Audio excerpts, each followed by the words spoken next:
உங்களுக்கு ஒரு ஸ்ட்ரிக்டான அப்பா இருந்து அவர் முதுகு பின்னாடி அவரை கண்டமேனி திட்டிருக்கீங்களா? நான்லாம் எங்கள் அப்பாவை பயங்கரமாக திட்டிருக்கேன்.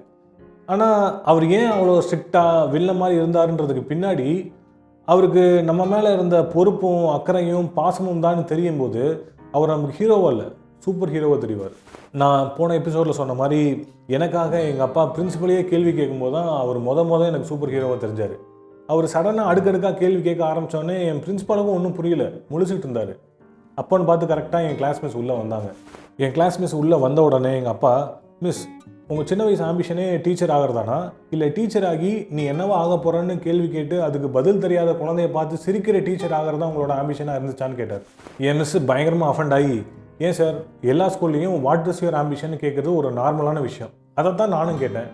மற்ற பசங்கள்லாம் அவங்க வீட்டில் சொல்லிக் கொடுத்த மாதிரி போலீஸ் ஆக போகிறேன், டாக்டர் ஆக போகிறேன்னு ஏதோ ஒன்று சொன்னாங்க. உங்கள் பையன் மட்டும் தான் தெரியலன்னு சொன்னான்.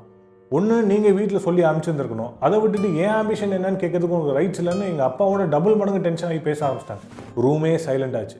போச்சு, சண்டை பெருசாக போகுதுன்னு பார்த்தா எங்கள் அப்பா டக்குன்னு சைலண்ட் ஆகி, ஓகே டீச்சர் நீங்கள் சொல்கிறதெல்லாம் கரெக்டு தான், வாட் இஸ் யுவர் ஆம்பிஷன்னு கேட்குறது ஒரு நார்மலான விஷயந்தான், ஆனால் அதுக்கு பதில் தெரியலன்னு சொன்னதுக்காக நீங்கள் சிரிச்சது தான் தப்புன்னு சொல்ல வரேன்னு ஆரம்பித்தார்.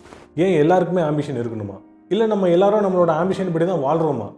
என் பையன் தெரியலன்னு சொன்னதுக்கு பரவாயில்லப்பா, போலீஸ் டாக்டர் இன்ஜினியர் மட்டும் இல்லை, இன்னும் எத்தனையோ துறை இருக்குது, ஃப்யூச்சரில் உனக்கு எது பிடிச்சிருக்கோ இல்லை உனக்கு எது நல்லா வருதோ அதையே உன் ஆம்பிஷனாக எடுத்துக்கோன்னு சொல்லியிருக்கலாமேன்றதான் என்னோட ஒப்பீனியன் சொன்னார்.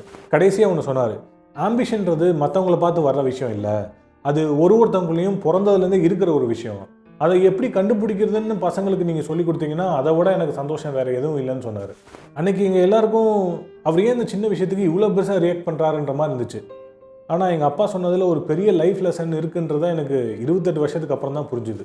அது என்ன லைஃப் லெசன், அதை டீட்டெயிலாக நான் லாஸ்ட் அண்ட் ஃபைனல் எபிசோடில் சொல்கிறேன்.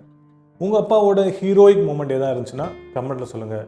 என்னை இன்னும் ஃபாலோ சப்ஸ்கிரைப் பண்ண வந்தீங்கன்னா உடனே பண்ணிடுங்க. லாஸ்ட் வீடியோவை மிஸ் பண்ணிடாதீங்க.